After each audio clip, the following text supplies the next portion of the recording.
Hi. Okay, so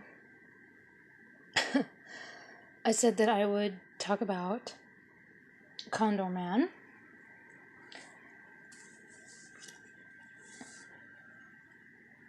That's so we a lot of times talk about forgotten Disney animated movies. This is a very forgotten Disney movie.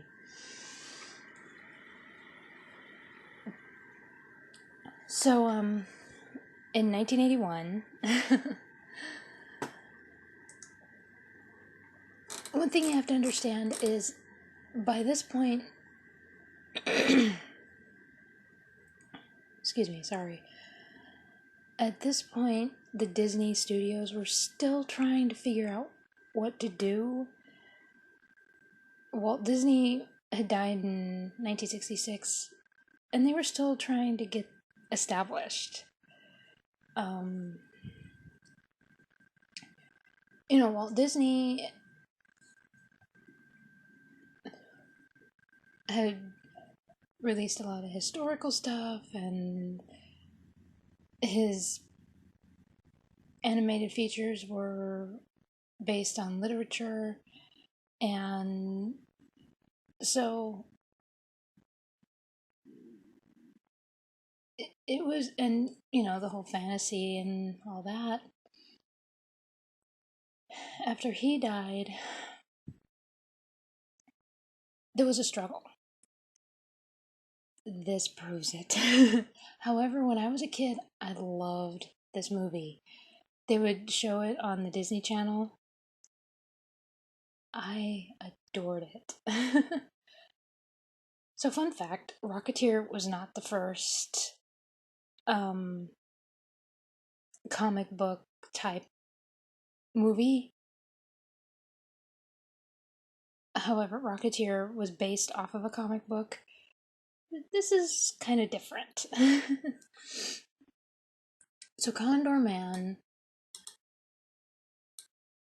it stars Michael Crawford, Oliver Reed, Barbara Carrera, James Hampton, Jean-Pierre Calvin, Diana Elcar. Um,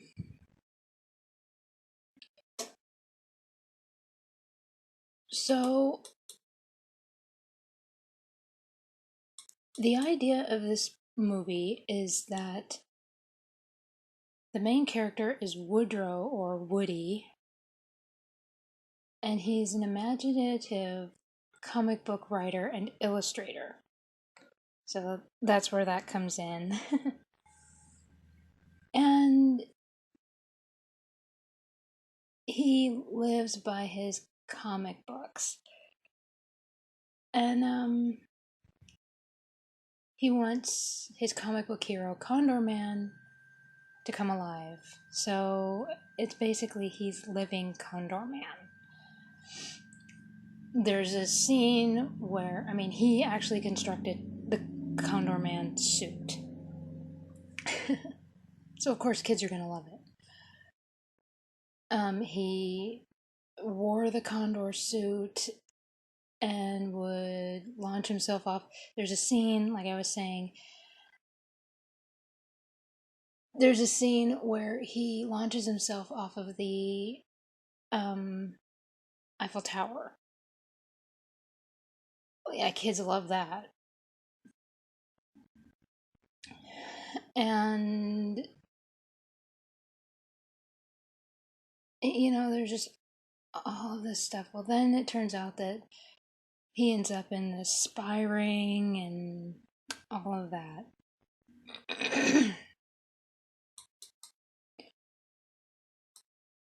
So he ends up traveling all over the world. People think that he actually is this superhero, and it's like a miscommunication on what he is. The bad guys think he's something that he's not, and he's just a comic book illustrator, but people think that it's zany silliness. Now, several years before, they had the love bug Herbie, which was based off of Zany Silliness. That worked. This didn't. It bombed so bad. The studio lost so much money. It, it was awful. However, the funny thing is that for as bad as this movie was, other movies have referenced it. So, in fact, I guess one of the Toy Story movies, what one was it? Toy Story Toon, Small Fry. Condorman toy shows up. And I guess, from what I'm reading, Marvel Comics in 2009, the Amazing Spider-Man editor lobbied to have Condorman brought back into the Marvel Universe. So it's possible we will see him. I mean, they decided to bring back Howard the Duck. Why not? Actually, if you want to level it, this is better than Howard the Duck and those Garbage Pail Kids. We don't talk about Garbage Pail Kids. I don't know if, because I watch Nostalgia Critic all the time, I'm addicted to his, I love watching his channel, because some of the stuff that he brings up, I'm like, oh yeah, I remember watching that. I'm a little ashamed that I watched that. I haven't seen him mention this at all, so there was, of course, the comic book. I'm actually a little excited to go through this. I was excited. Oh, it's part 1. So I'll have to see if I can. That was a thing. Some of the movie novelizations. Yeah, and part 1. Oh well. That means I'll have to find part 2. But, that's me not paying attention. But some of them you never know. The soundtrack was written by Henry Mancini. 5 years later, he did Great Mouse Detective. There is a novelization by Scholastic. And, so if you ever find that. Sometimes the lesser knowns, like Condorman, and those are worth a lot more than you think. And then other times you buy them for $7 and then it turns out they're only $3. So make sure you check up on how much they're actually worth before buying them. But,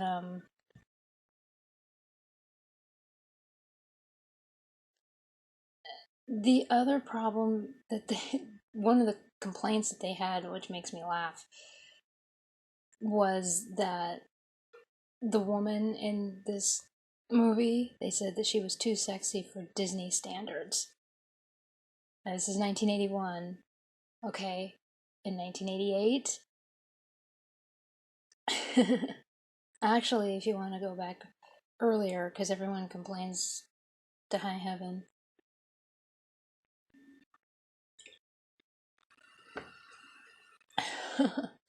Then you have Great Mouse Detective. And you have an animated. But if you go for live action, you have Who Framed Roger Rabbit. Of course, she was animated too, so. But she was based on an actual person, so.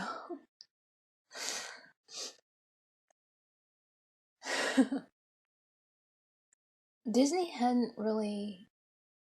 I mean, even in the 80s, they were still kind of struggling. It wasn't until Beauty and the Beast was released that they finally got it together.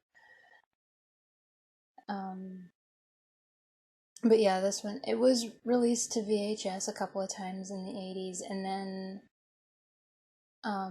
DVD, they released it a couple of times, and then the last time they released it to DVD, you had to be a member of something, so I'm kind of sad that I didn't buy it on DVD the last time I saw it, but the reason that I didn't buy it was because I was told that the audio was bad.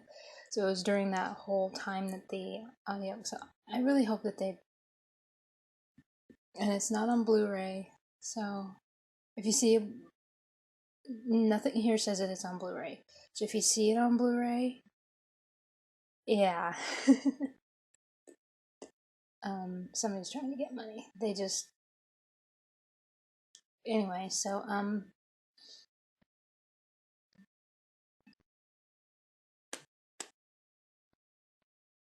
But anyway, that is Condorman. It's an eccentric guy who it's along the lines of Don Quixote, basically. He's living inside his head. He wants something. He thinks that he's one thing, kind of like he is Condorman. He is the knight, and it's just funny. He look it up. You see this guy dressed in this condor suit. And like I said, yeah, little kids would love it. I loved the show. I mean, I love the movie. I loved watching it when they showed it on Disney Channel.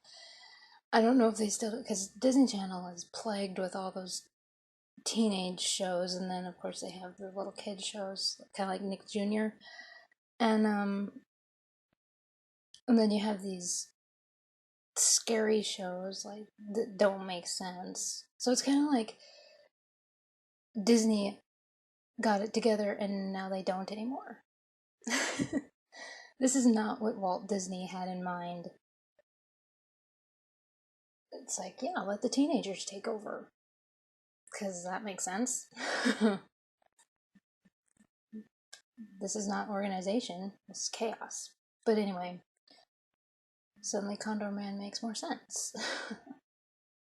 Guy who lives in his own head. But yeah, there's the Eiffel Tower scene. I wonder if the comic book has. Okay, so yeah, I got cut off. Yeah, so anyway, let's see if I take this. So there it is.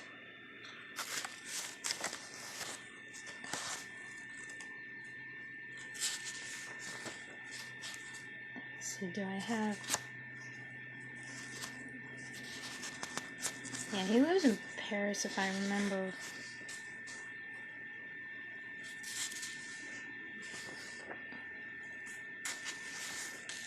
I miss when comic books look like this instead of what they do now.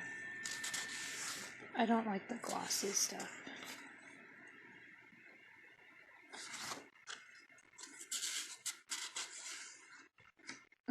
Let's see.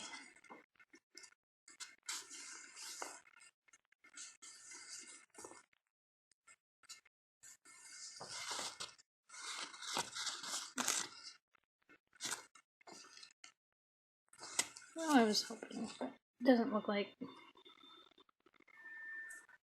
I wonder how many parts are in that. Oh well, I'll track them down. So yeah, he makes the suit. It's kind of like a cosplay. Yeah, he's a cosplayer. To make his own superhero from his own comic book. And it's a funny, goofy thing. I loved it when I was a kid. I don't know if it would be on YouTube, but for one of those forgotten Disney movies, it's worth checking out at least if you want a good laugh. Yeah, it was 1981 is when it came out. The music is by Henry Mancini. I thought that the only the only music that he did was for Great Mouse Detective, so that was a surprise for me. And you can get the soundtrack. The soundtrack was released 6 years ago, so I might check that out.